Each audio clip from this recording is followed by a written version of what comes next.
Hello les potos et bienvenue sur ma chaîne. Aujourd'hui, petit unboxing. Alors, on va faire très rapidement, on va commencer directement, on va pas perdre du temps. Alors, hop là, voilà. Ok, donc toutes les infos sont ici. Donc, on a du Weta Workshop, d'ailleurs on continue sur ça. Je vous rappelle qu'on avait déjà fait il n'y a pas si longtemps que ça le unboxing du Balrog. D'ailleurs, vous avez la vidéo juste au-dessus si ça vous intéresse. Un Balrog en Classic Series, ce qui n'est pas le cas de cette statue-là. Donc, on a Weta Workshop, qu'on connaît bien. On a dans les informations intéressantes, on sait que c'est l'environnement des Argonautes. On va voir, pour ceux qui ne savent pas ce que c'est les Argonautes, on va regarder tout ça après. Et il y en a 1885 et j'ai la 782. Voilà. On va directement l'ouvrir, on va pas perdre de temps et on va regarder comment est fabriqué, comment est présenté l'emballage, vraiment, le carton qui emballe l'Argonaute.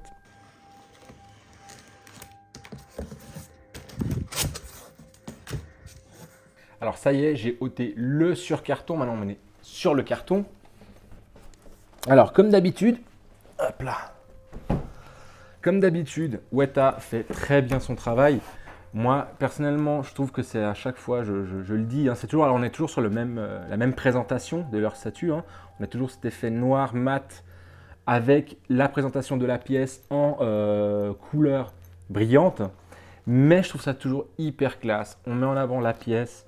Ici, peut-être sur cette pièce-là, ça ressort un peu moins que sur le Balrog, par exemple, parce que le Balrog, on voit vraiment, il y a les flammes, il y a tout le bordel. Mais, enfin, franchement, j'aime beaucoup comme ils mettent en avant leur pièce, avec toujours les écritures comme ça, en elfique, autour. Je trouve ça vraiment très, très, très joli. On a en très grand le nom de la pièce, donc The Argonath, c'est en anglais. Alors, ici, c'est... L'autre, je vous avais parlé, c'est un Classic Series. Là, on est plutôt sur les environnements. Donc voilà, on a eu Minas Tirith, on a eu Barad-dûr, je crois qu'ils ont fait aussi. Ils ont fait pas mal de pièces en environnement il y a un moment aussi déjà. Et là, je l'ai vu quelque part, voilà, pour les 20 ans, ils ont sorti les Argonautes. Ça, c'est super cool parce que c'est vraiment l'environnement, je crois, que je préfère dans tout le Seigneur des Anneaux et même dans le Hobbit. J'adore ces deux grandes statues. Donc voilà, je le voulais vraiment. Et là, je l'ai eu et je suis super content. J'espère qu'ils ne vont pas me décevoir au niveau de la peinture et puis du moulage. On verra ça après. Enfin bref, voilà, on a toujours ça. Sur les côtés, rien de très très intéressant. À l'arrière, pour ceux qui aiment bien, il y a quand même le petit détail. Voilà, on a justement les Argonautes qui sont sous format un peu esquisse, au crayon blanc sur papier noir, où ils ont fait une espèce d'inversion avec des filtres, je ne sais pas trop, mais on a toujours ce petit détail. Après, moi, je dis toujours, des fois, il y a le détail de trop qui fait trop. Là, je l'aurais pas mis, j'aurais laissé tout noir, j'aurais juste laissé l'avant, voilà. Et le truc toujours cool sur les boîtes de chez Weta, de leurs pièces en général, on a toujours le fameux volet. Voilà. Tac, ici, je ne sais pas si on le voit bien. Je sais pas, ouais. Voilà. On a toujours un peu l'histoire des Argonautes, vraiment dans l'historique de la pièce, enfin vraiment de pourquoi est-ce que ces statues à tel endroit, qu'est-ce qu'elles représentent et tout ça. Et puis à la gauche, là-bas sur le volet, donc sur vraiment la partie volet, on a vraiment la création de la pièce, le temps que ça a pris, qui l'a fait, pourquoi, voilà. Il y a tous ces détails-là. C'est toujours, voilà, c'est des petits détails, mais encore une fois, moi je trouve ça super bien qu'ils prennent le temps de peaufiner leur emballage. Voilà, donc franchement, honnêtement, si je disais, moi je n'ai pas mal de statues Weta, je dis toujours si la qualité de la pièce était à la hauteur, je trouve toujours, de l'emballage, on aurait des statues qui seront, mais je pense au niveau du prix, incalculables. Parce que je trouve que franchement, leurs boîtes sont toujours magnifiques. Voilà, j'adore leurs boîtes. Donc voilà, on va regarder à l'intérieur de la boîte comment se présentent ces fameux Argonautes. Et puis voilà, puis on va pouvoir un petit peu évaluer tout ça. Alors ça y est, j'ai ouvert l'emballage et voilà donc la pièce en question. Hop. Alors elle est quand même lourde, je vous dirai tout à l'heure, je vous parlerai un petit peu du poids. J'essaie de bien, voilà. On est à peu près bien. Donc voilà la pièce, je dis bien la pièce, j'enlève juste, voilà, bon ça ne va pas s'enlever 2 secondes. On a un poil qui me dérange, voilà c'est fait. Alors, ce qui est déjà très intéressant d'entrée de jeu, vous avez bien vu, c'est que tout est en une pièce, il n'y a pas de montage à faire. Du coup, forcément, on a très peu de frontières. Ça, je le dis toujours, une pièce, un petit peu comme les Beast Kingdom.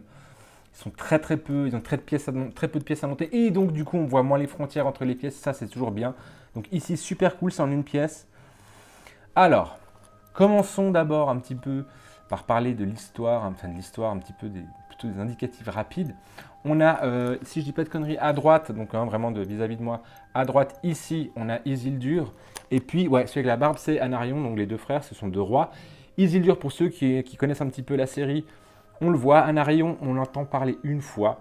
Enfin bref, voilà, Isildur, on connaît, c'est celui qui a chopé, qui a tué, entre guillemets, il n'a pas vraiment tué Sauron, mais voilà, c'est lui qui a récupéré en tout cas l'anneau sur le doigt de Sauron. On le sait, c'est le fils d'Elendil, pareil qu'on voit dans la série. Anarion, c'est dommage, je trouve qu'on n'en parle pas assez au niveau cinématographique, tout ça. J'aimerais bien voir un truc un peu plus, parce que quand même c'est un roi important, d'ailleurs, enfin voilà, s'ils sont les deux là, c'est pas pour rien. Et puis ici, vous inquiétez pas, vous aurez les photos. On a donc sur la barque arrière, on a Boromir, Merry, Pippin. Barque centrale, on a Legolas et Gimli. Et sur la barque avant, on a Aragorn, Sam et Frodon. Alors, ils vont en direction d'Amon Hen, si vous vous en souvenez un petit peu, dans le premier film, dans la communauté de l'anneau. Commençons d'abord par le moulage. Alors, première chose que moi je vois toujours, je vous ferai des photos. Vous voyez, ici comme ici, je regarde vraiment des deux côtés, mais je pense que c'est assez égal, il n'y a pas de problème à ce niveau-là. Ouais, c'est à peu près égal, ouais. Ok, je vous mets plutôt cette face-là que je trouve plus jolie. Ce qui est super sympa toujours dans les Weta, c'est toujours le travail de sculpture de la pierre. Je trouve ça toujours très bien fait, surtout de la pierre sauvage, vraiment de la pierre de montagne, montagneuse. On l'avait déjà vu sur le Sauron. Vraiment, ils ont un détail de fou Weta pour ce genre de choses. Je trouve ça toujours extrêmement bien fait. Ensuite, ce qui est super sympa aussi, bon, bien évidemment, c'est aussi tiré du film, hein, mais voilà, on a ces petits sapins, hein, ces petits conifères en tout cas, qui sont hyper intéressants. Alors, ça paraît con, ça paraît un détail, mais en fait, c'est ce qui va donner la dimension gigantesque de la statue, comme d'ailleurs les petites barques qu'on a au pied des statues. Tous ces petits détails servent vraiment à donner cette dimension énorme aux statues, et ça, c'est génial. Chose qui est très jolie au niveau du moulage. Ici, on a des remous, une espèce de vaguelettes qui sont très intéressantes. Après, je ne sais pas trop pourquoi il y a un mouvement de vague ici. C'est dommage qu'on ne voit rien. En revanche, si vous regardez vraiment au pied, enfin au pied du coup, mais le long des barques, on a vraiment pareil, cette espèce de d'effet de vaguelette que fait un bateau quand il avance sur une eau. Et voilà, cette espèce d'effet de remous. Là, ces remous, ils sont très jolis, c'est très bien foutu. Il n'y a pas de problème.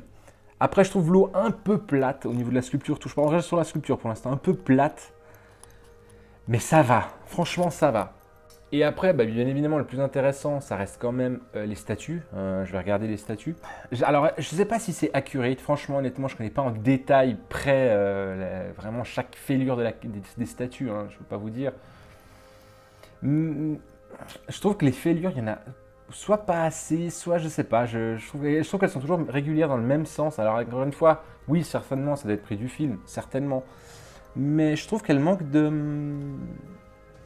temps, quoi. On a l'impression qu'elles sont pas aussi vieilles que ça. Après, on reviendra après dessus. C'est aussi la peinture qui est pas top et qui aide pas non plus, je trouve. Mais sculptures, elles sont bien, hein, elles sont pas mal, elles sont pas dégueulasses. Hein, au contraire, elles sont assez bien, elles sont sympas et tout. Mais je trouve qu'elle manque un petit peu de temps, quoi, vraiment, de temps qui a travaillé sur la pierre, qui a fêlé davantage les statues. Si on regarde un petit peu les fêlures qu'il y a donc sur la pierre, elles sont, à mon sens, trop parallèles et puis régulières. Elles sont bien faites dans l'ensemble. Après, je trouve qu'au niveau sculpture, le passage du temps, on le ressent beaucoup moins que par exemple l'effet vraiment montagne qu'on pourrait trouver ici, ou l'effet eau qui est aussi donné justement avec ces petites vaguelettes, ou avec les petites vaguelettes qui sont devant les barques. Après, qu'est-ce que je pourrais dire d'autre? La végétation, est-ce qu'il y en a hormis les sapins? Non, oui, il y a un petit peu de mousse ici. Voilà, au pied de ces marches, ici une espèce de marche un petit peu juste ici, là, voilà. Là, on a un petit peu de mousse qui se confond, à mon sens, un peu trop avec la pierre. Alors effectivement, ils n'auraient pas dû mettre non plus un vert pétant, mais bon bref, là on est déjà dans les couleurs. Mais voilà, il y a vraiment très peu de végétation, ça c'est assez fidèle, il n'y a pas de problème. Et puis voilà, non, franchement niveau sculpture, ça va, hormis comme je vous dis pour moi, les statues qui sont à mon sens, qui manquent un petit peu de temps, quoi, vraiment de temps qui passe, quoi. Et puis les barques, hein, je regarde juste, bon, encore une fois c'est très compliqué, hein, je ne vais pas leur jeter la pierre à Weta.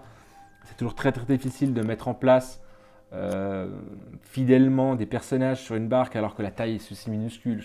Voilà, je ne veux pas le dessus leur faire chier sur ça parce que voilà, au moins ils ont le mérite d'être là et puis de donner justement, d'aider justement à donner cette dimension statue. Bref. On passe aux peintures. Alors de nouveau, pareil, comme je vous le disais, on repart directement sur donc, la montagne, sur la roche brute, qui, encore une fois, tout comme Sauron qui donnait ce côté volcanique, ici on donne un côté beaucoup plus pierre, caillou, très bien réussi. C'est très bien aidé aussi par la sculpture qui est excellente. Donc on a quand même de belles parois, on va dire ça comme ça, rocheuses. Très jolies. Il y a vraiment une espèce de volume, enfin vraiment cette sensation de pierre. Voilà, c'est ça le truc. C'est que ça donne vraiment, on a la sensation de pierre. Peut-être il y a un gris qui est un peu, ça dépend, on regarde. Et la lumière comme elle tape dessus. Mais il y a des endroits où je trouve que la pierre fait presque trop décor de cinéma et d'autres endroits où ça fait un peu plus organique. Donc, mais dans l'ensemble, ça reste quand même franchement, ça reste d'un bel effet, hein. C'est très très beau. Les sapins, donc la végétation là, pour le coup, on peut y venir dessus. Pareil, je trouve qu'ils sont... alors oui, il y a des nuances de vert, mais c'est très, c'est presque du kaki, on est presque kaki tiré même à gris. Et puis, je sais pas, je trouve que... Alors effectivement, je n'allais pas mettre ça vert pomme. Effectivement, ça n'aurait jamais joué, ça n'aurait pas fait... Mais là, quand même... Enfin, franchement, je trouve qu'ils ont vraiment mis du vert, c'est trop... Ouais, c'est un peu limite niveau du vert. Franchement.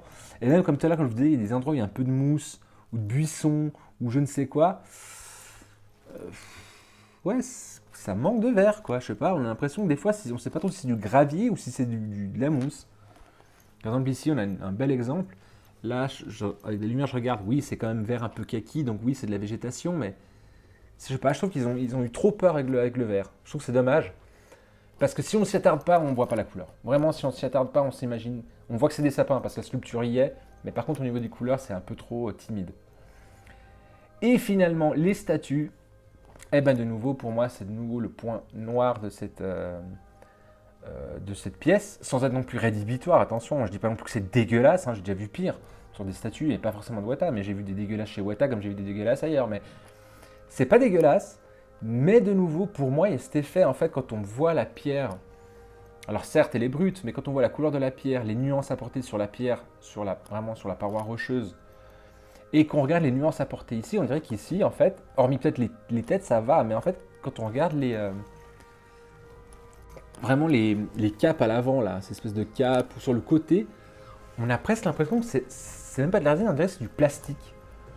C'est très étrange. Alors que j'ai bien compris qu'ils ont voulu mettre un gris plus clair pour être le plus fidèle aussi, parce que dans le film, elles sont plus claires, effectivement, mais je sais pas, j'ai l'impression que dans le film, il y a quand même cette espèce de sensation où elles se fondent un peu plus dans la roche, quoi. Là, elles sont vraiment... ça fait plastique.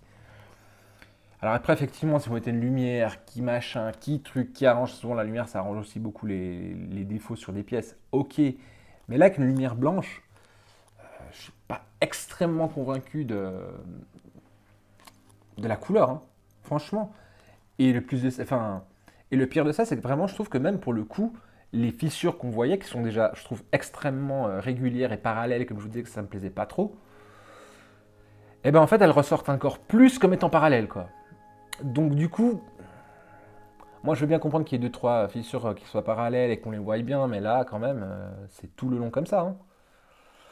Ouais, la couleur, je suis pas du tout convaincu pour les statues, pour le coup. Vraiment, vraiment pas. À part quelques parties, comme je vous dis, les visages sont pas trop dégueulasses. Les couronnes, là, les mains, ouais, elles sont pas mal. Il y a pas de problème. Les pieds, il n'y a aucun problème. C'est plutôt pas mal. Mais alors vraiment, les grosses parties, là, les capes comme ça, je trouve ça très... Enfin, je sais pas. Je suis un peu, ouais, un peu circonspect, en fait. Je sais pas trop quoi en penser, mais je trouve que ça fait trop plastique, en fait. Donc voilà. Donc dans l'ensemble, est-ce que c'est une belle pièce? Oui, ça reste une belle pièce. Vous voyez quand même, elle a des beaux volumes. Je trouve quand même qu'elle représente une scène d'anthologie du Seigneur des Anneaux, et enfin même pas du premier épisode, mais vraiment de la saga complète. C'est une pièce aussi qui est intéressante parce que justement elle joue énormément avec les dimensions pour donner cette espèce d'effet de grandeur, ce qui n'était pas le cas par exemple avec la pièce de Minas Tirith. On avait moins cette sensation que là, les Argonautes, je trouve qu'ils, voilà, entre les barques, les petits arbres, ouais, ça fait vraiment effet, ça prend du volume, ça a de la place, c'est beau, c'est imposant. Donc ouais, ça reste quand même une belle pièce à avoir dans un salon, à avoir dans un showroom, il n'y a aucun problème, ça reste une belle pièce. Mais je trouve qu'elle est quand même pas exempte de défauts. Après, bon, si je vais dans le côté technique, donc on va dire que c'est une série d'environnements, c'est partie de la série des environnements de chez Weta. C'est les Argonautes. Elle fait 12 kg. Voilà, c'est quand même un poids honorable, sans être non plus excessif. Elle fait 39 de largeur par 37,5 de profondeur et puis 34 de hauteur. Voilà. Et pour son prix, on est entre 750, 850 euros, par là autour. Là, je sais que chez Weta, par exemple, elle est sold out. Donc là, il va falloir un petit peu glaner les informations et trouver les bonnes pièces au bon prix. Mais voilà. Enfin, j'ai dit un petit peu tout ce que j'avais à dire sur cette pièce, que je trouve plutôt sympa au final, même si elle a des défauts, comme je vous dis. Et puis voilà. Donc j'ai fait un petit peu le tour. Voilà, n'hésitez pas à mettre un petit pouce, ça fait toujours du bien à la chaîne. Posez des questions, n'hésitez pas, j'y répondrai très volontiers. Et puis n'oubliez pas non plus de vous abonner et d'activer la petite cloche de notification pour être au courant de mes prochaines vidéos. J'ai fait le tour de ce que j'avais à dire, mais en attendant, prenez soin de vous et bye bye.